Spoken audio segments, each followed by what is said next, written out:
Well, hello and welcome to this week's episode. I'm super excited to continue our conversation about boundaries. And in this week's episode, I'm going to be talking about how narcissists and codependents can basically heal that toxic cycle, which I'll get into the cycle, with boundaries. So let's start with, why is it irresistible for narcissists and codependents to get into relationships with each other? It is so seductive. It's sort of this perfect combination. And why is that? Because narcissists and codependents are basically two halves of this perfect whole. So you have the narcissist, who's basically the taker and the controller. And then you have the codependent person who is the fixer, the giver, the person who wants to make everything okay, wants to fulfill all the needs of the narcissist so they feel okay about themselves, which works just fine for the narcissist because they want all of their needs fulfilled. That's what they're focused on as well. But there's something about this dynamic in the beginning because narcissists are also incredibly charming in the beginning. This is part of this process, is where they can come in and sweep you off your feet. You can feel a connection that you've never felt before in your life. They have this ability to make you feel like the only person in the room, like you're the perfect match for them, like you are their perfect, it's sort of this super romantic feeling. And sometimes this is referred to from the point of view of what the narcissist is doing to the codependent. Sometimes this is referred to as love bombing. So it's very easy to have this hot and heavy, fast and furious relationship develop. What ends up happening, though, is that you get to this point where once the narcissist really knows that they have you, basically, a lot of that, the stuff that you thought made you perfect together, starts to go away. So what is this toxic cycle? What does it look like? And how can boundaries help? So the toxic cycle is basically being in a relationship where everything is great, you have these peak moments, and then everything you do is wrong. You're being criticized all the time. And then you're working to gain that person's approval back. And then you get the approval back, even if it's brief or whatever. And that's the cycle. It's not, there's no stability to this union. There's always a lot of ups and downs in this process of a relationship between codependents and narcissists. So what is happening? Now, each person, what are they really doing? They're trying to psychologically defend themselves, right? And we're not really dealing with core issues. When you're doing this dysfunctional dance in this type of relationship, you're not handling core issues. You're not really effectively problem solving. It's like you have this silent agreement to just act out your wounds without actually getting any real resolution in the end. So what is the narcissist doing, right? The narcissist is trying to uphold their false self, as Alice Miller from the drama of The Gifted Child, she talks about the erection of the false self.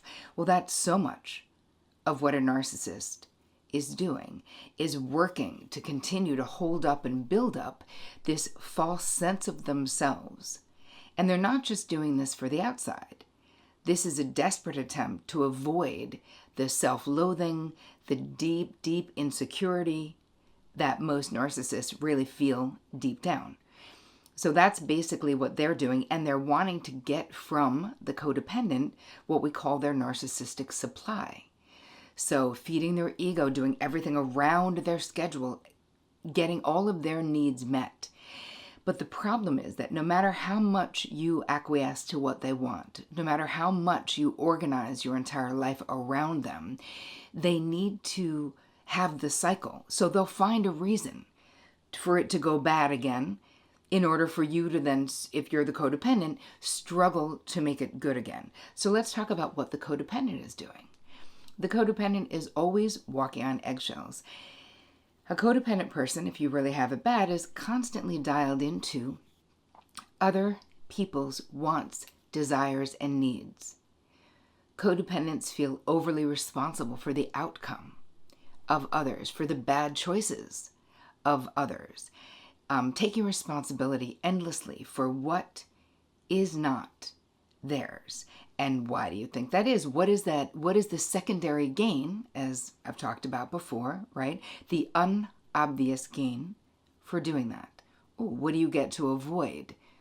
You get to avoid your own feelings of insecurity, inadequacy, or whatever it may be. This becomes your reason to live, is fulfilling the needs of others. The problem with this codependent dance and this codependent cycle, first of all, it's dysfunctional. Secondly, there's a superficiality to it, because when we're acting out these wounds, because that's what both people in this dance are doing, they're acting it out, you're never going to get to a deeper level of intimacy.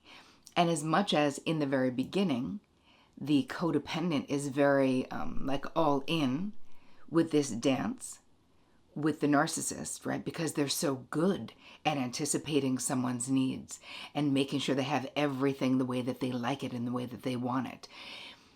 There's this maybe unspoken hope many times with the codependent that sooner or later, if they're good enough, if they do it enough, that the narcissist will really know them, will really acknowledge them, will really stay happy with them, like be happy with them and stay happy with them, as opposed to doing that cycle that I've been talking about.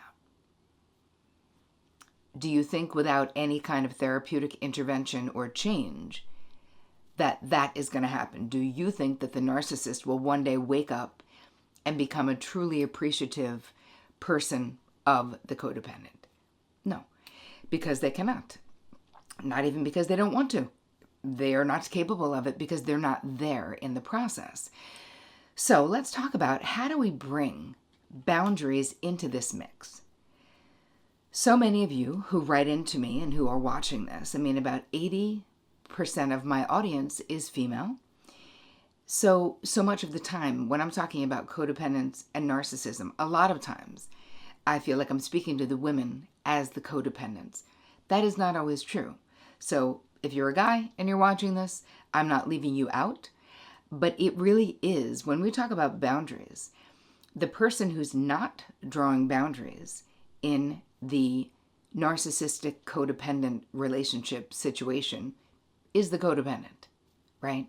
So the boundaries that I'm talking about in this episode, I'm giving you 4 steps of how to start to introduce boundaries so that we can have some kind of a pattern interrupt, a cycle interrupt. And keep in mind, when I'm talking about healing the cycle, sometimes it actually means ending the cycle, right? Some situations will be too already entrenched in this dynamic or this dance to be able to just change. So I don't know what your situation is. Maybe you're watching this for a friend. I don't know. But let's talk about the steps that you can take. If you're familiar with my work, you guys, you know, what is the first thing that I always talk about? Awareness. You must be aware of you. You must be aware of yourself. You must be aware of what you're doing and what you're not doing, right? So you have to know yourself. That is step 1, is knowing yourself. How happy are you? How unhappy are you? How satisfied are you in this relationship? Do you feel good? Do you feel terrible? Right? You have to focus on your own needs. And when you've been trained, so much of it because family of origin, background, but you've been trained. We become codependents, you guys, for a reason, right? You don't just fall off a tree this way. It happens for a reason. It's not like something's wrong with you. This is an adaptive response to a dysfunctional situation in childhood. I don't know, 9.9%, 9.9 times out of 10. Certainly childhood has everything to do with who we become as adults, especially the way we interact in our romantic relationships. So you have to look at yourself. Are you a hardcore codependent? Or as I say, so many women in my crew are high functioning codependents. So they don't really feel identified with the codependent Melody Beattie, from Codependent No More, where it used to be that, you were all involved with addicts only. No, that's not my crew. My tribe are these high-functioning, successful women who are just working themselves to death in their relationships, all of their relationships. So I renamed it high-functioning codependency because it's something that actually they feel identified with in a way that they didn't with the other name of codependency.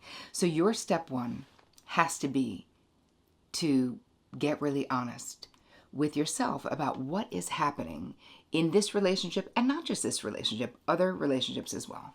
And then the second step is going to be you observing yourself without judgment. Look at the way that you deal with the people in your life, even your friends. Did they say, what do you want to do? And you go, I don't care. Whatever you want to do is good. If they say, what do you want to order in for dinner? You go, I don't care. Whatever you want is good. I want you to start dialing into observing the way that you're behaving, not just in your romantic relationship, but with everyone. Because if you're extremely codependent in a relationship with a narcissist, I imagine that you have these codependent behaviors in your other relationships as well. And in every single one of those relationships, what this serves to do is block you being authentically known. It blocks the level of intimacy that you can have even in your friendships. And it may sound silly or strange to think that you telling the truth about what you want to eat for dinner matters. But I promise you, it does, because it's an indication of a systemic way of being. Not prioritizing your preferences, your pleasure, your desires, whatever it is that you want. And this is part of the problem, because how can you draw boundaries if you don't know what it is that you want? Right? Awareness is always the first thing, because how can we change that which we are unaware? You actually can't. So let's talk about moving on to step 3. You're going to start small. You're going to start asserting yourself in the small ways. How will you do that? If a friend asks you, and it's also good to start in relationships that you feel more secure in, or that are less volatile than the romantic relationship if you are involved with a narcissist. So if a friend says, what do you want to eat for dinner? Tell them. Start actually asking yourself what you want and then telling the truth. So we start with small steps of asserting yourself. And it can even be in public places. If you order something and it comes wrong, if you would normally just eat it or not eat it but not send it back, you can nicely send it back. That is a step in the right direction of drawing boundaries in your relationship.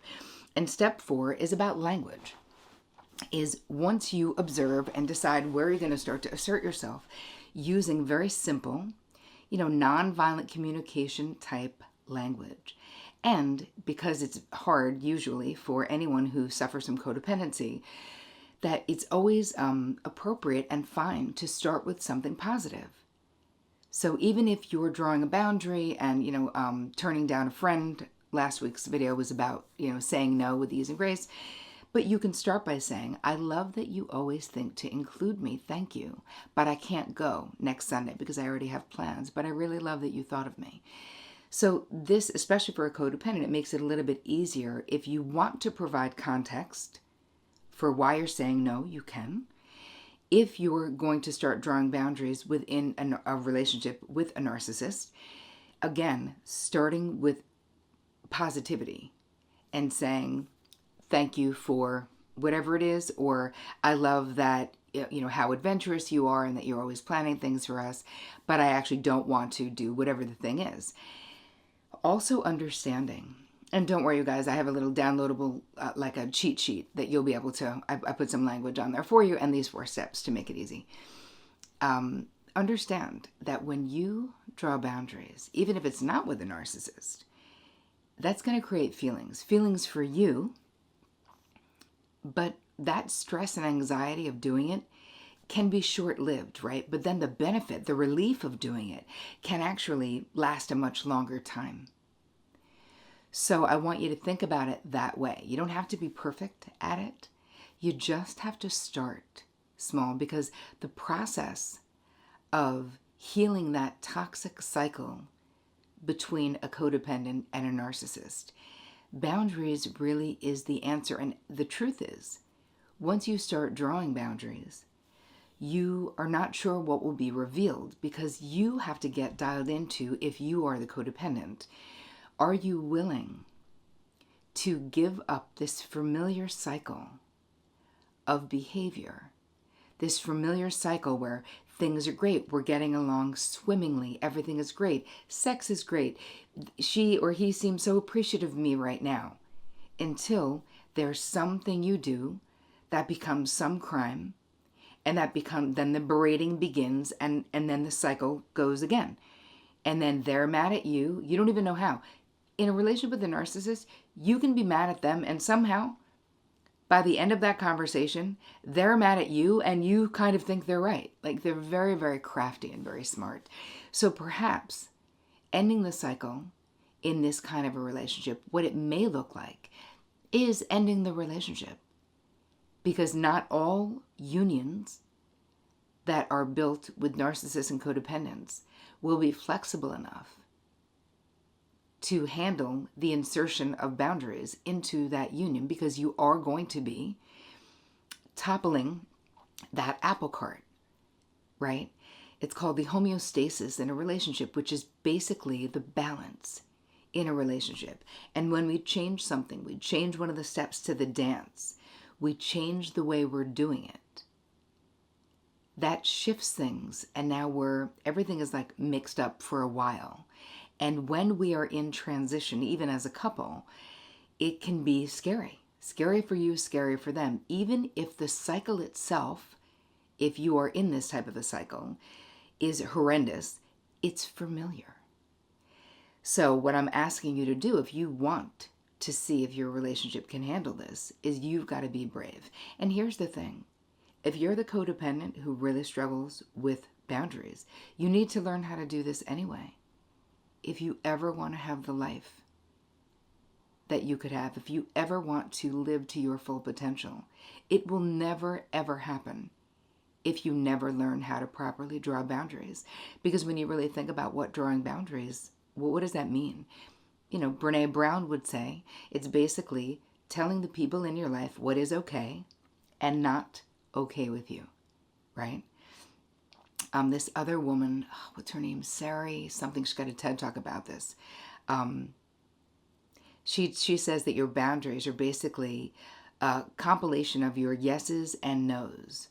And in order for you to effectively draw boundaries, you have to know what those are. So I know there's a lot of food for thought. I hope that this episode inspired thought for you. If you liked it, I will ask you to share it on your social media channels with other people. If you think you have a friend or a family member who might find it helpful, please do share it, because that is the best way that you can support my mission in life, which is to empower as many people as possible while I am on planet Earth. I also want to remind you guys, hey, you know Boundary Bootcamp season is on. It's so exciting. I'm doing Wednesday Wisdom live streams, breaking down all things about boundaries. So if you are a guy, you can join me on my Facebook business page, which is Terri Cole, LCSW. And if you are a woman, you can join me in my All Gals Facebook group, which is called the Real Love Revolution. I would love to see all of you on that live stream Wednesday, 3 p.m. Eastern Standard Time. And I'm going to be doing that until September 5th, so you don't want to miss it. And we also have our big, beautiful boundary challenge coming up in September. So stay tuned for all the details. I hope you have an amazing week. And as always, take care of you.